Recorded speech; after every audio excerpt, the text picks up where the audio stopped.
Destroy All Neighbors is a surreal horror comedy about artistic perfectionism, ego, and guilt, wrapped in a gory, psychedelic package. The film follows William Brown, a struggling prog-rock musician obsessed with completing his debut album. When his obnoxiously loud and disruptive neighbor pushes him to his breaking point, William's desperate reaction accidentally triggers a descent into a twisted, nightmarish reality where art and madness intertwine. The first act is all about creating noise. William Brown is a socially awkward, self-absorbed prog-rock musician living in a cluttered apartment. He's been working on his magnum opus for years, a progressive concept album full of complicated compositions. But he's stuck in creative paralysis, nitpicking over minor details while obsessing over achieving musical perfection. Enter Vlad, William's obnoxious, loud, and invasive neighbor.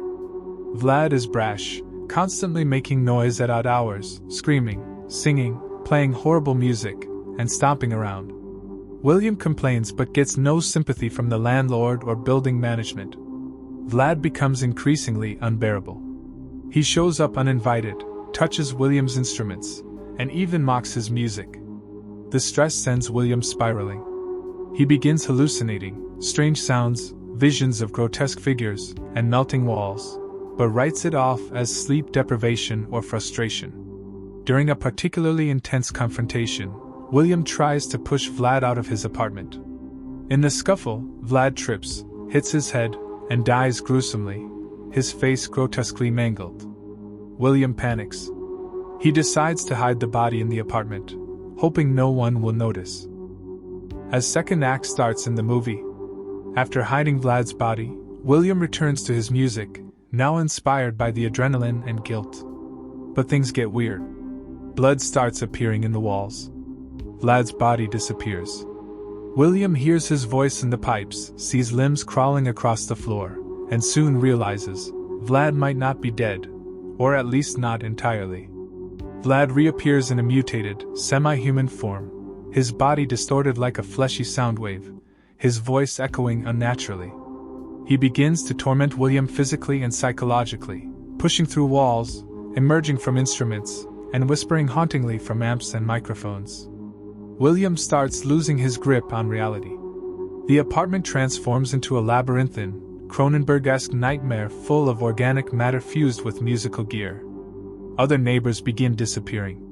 William finds their body parts twisted into instruments, screaming mouths embedded in keyboards, limbs as guitar strings. Despite the terror, William starts composing again, his best work ever, fueled by horror. He comes to believe that this torment is necessary for true art. Vlad becomes a grotesque muse, literally fused to the recording equipment, groaning notes and rhythms through bodily vibrations. In the final and third act of movie, William discovers that his actions, particularly the killing, opened a sort of metaphysical or infernal gateway, inviting madness into his creative space. The apartment is now a dimensional prison, a living organism feeding off guilt, ego, and ambition. Realizing he's trapped in a literal hell of his own making, William attempts to destroy his gear and burn the apartment down, but the instruments fight back. Vlad, now a fully monstrous embodiment of the bad neighbor, claims that William is no longer the artist but the art itself. William gives one final, manic performance, using the blood-soaked instruments and the screams of his neighbors to create a climactic piece, his masterwork. In a swirl of music, fire, and flesh, the apartment implodes in a psychedelic crescendo. In the aftermath, a calm William sits alone in a clean studio. His album is complete. A record executive walks in, plays it, and listens in awe. As the music swells, faint screams can be heard beneath the melody. William smiles, content or damned? It's left unclear. My final thoughts for the movies is that Destroy All Neighbors is a bizarre, twisted, and hilariously grotesque horror comedy. Through exaggerated body horror and absurdist satire, it critiques the tortured artist trope and the cost of unchecked ambition. With surreal visuals, gruesome gags, and a heavy dose of musical madness, it's a uniquely nightmarish riff on creativity gone too far.